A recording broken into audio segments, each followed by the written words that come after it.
जय हिंद दोस्तों, मैं हूं आफ्ताब खान और आप देख रहे हैं सिटी हेडलाइंस न्यूज़।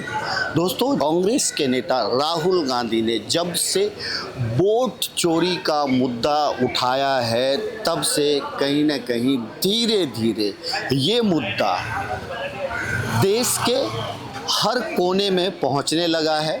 आज मीरा भाईंदर में भी कांग्रेस के वरिष्ठ नेता एक्स MLC मुजफ्फर हुसैन जी ने भी इस मुद्दे को जोर शोर से उठाया।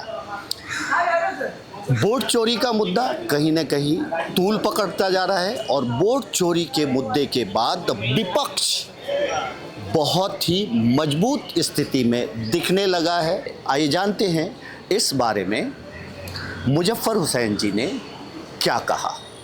जो राहुल गांधी जी ने आज बताया, पूरे देश को, पूरी दुनिया को बताया, लोकसभा और विधानसभा का उदाहरण दिया, वो हमने तो लिखित स्वरूप में दिया था, आरओ को लिखित स्वरूप में दिया था, वित्त यादी दिया था, मगर उस पर कोई कार्रवाई इलेक्शन कमीशन ने नहीं किया।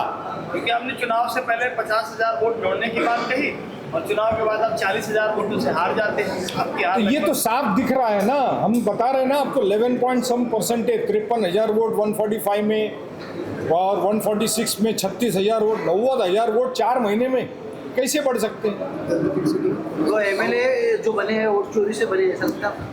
अब क्योंकि इलेक्शन कमीशन ने चुप्पी साध रखी है, वो इलेक्टोरल डेटा नेशनल पार्टी को देने तैयार नहीं है, CCTV के फुटेज देने इलेक्शन कमीशन अगर तैयार नहीं है तो आप समझ सकते हैं कि इलेक्शन कमीशन ने किस तरकीब से काम किया है। इलेक्शन कमीशन ने इतना बड़ा गट्टा राहुल गांधी जी को दिया, वो रिकॉर्ड तो इलेक्शन कमीशन का है, तो इलेक्शन कमीशन ने ये कह देना चाहिए कि नहीं, ये जो इलेक्टोरल रोल हमको दिखा रहे हैं ये हमारी नहीं है।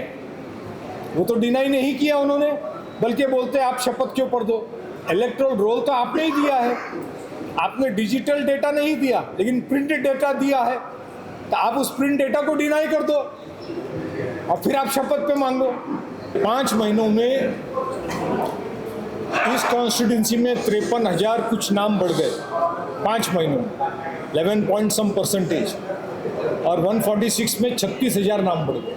मतलब मीरा भाईंदर में 4 महीने में 90,000 नाम बढ़ गए। हमने डुप्लीकेट नाम की भी लिस्ट उनको दी थी, हमने विदाउट एड्रेसेस की भी नाम की लिस्ट उनको दी, हमने 146 के नाम डेलिबरेटली 145 में डाला गया, 145 के नाम 146 में डाला गया, ये भी लिस्ट दी थी। हमको उस वक्त कहा गया अभी इलेक्शन का प्रोसेस शुरू हो गया है, ये ह्यूमन एरर है और इसके ऊपर कोई कार्रवाई नहीं हुई थी। हमको उसी वक्त संशय था कि पूरा बोगस वोटिंग का नियोजन है।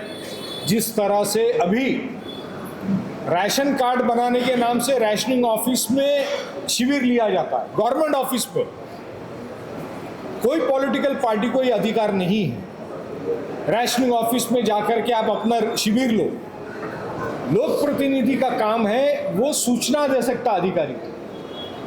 राशनिंग ऑफिस के बाहर पॉलिटिकल वर्कर आपके बैठ करके ऑफिस के बाहर लोगों को गाइड कर सकते हैं, मगर ये संशय क्रिएट होता है कि कॉरपोरेशन का चुनाव है, राशनिंग कार्ड बन रहे हैं और पॉलिटिकल लीडर्स राशनिंग ऑफिस में बैठ के कार्ड बनवा रहे हैं, तो ये बोगस वोटिंग का संशय क्रिएट होता है। जिस तरह से तहसीलदार कार्यालय में कन्वेंस के नाम से 7/12 बदलने के नाम से शिविर लिया गया, मतलब लोक प्रतिनिधि आज तक के पूरे दुनिया हिंदुस्तान के इतिहास में किसी भी गवर्नमेंट ऑफिस में, हम भी MLA MLC रह चुके हैं, कांग्रेस की सरकारें रह चुकी, मगर एक MLA जाकर के तहसीलदार के कार्यालय में बैठ के शिविर लेता है, ऐसा कहीं देखने नहीं मिला।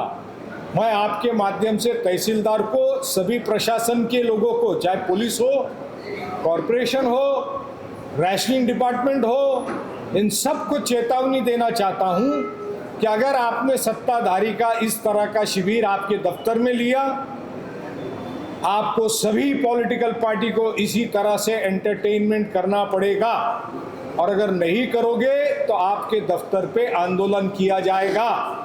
ये आपके माध्यम से मैं सूचित करना चाहता हूं।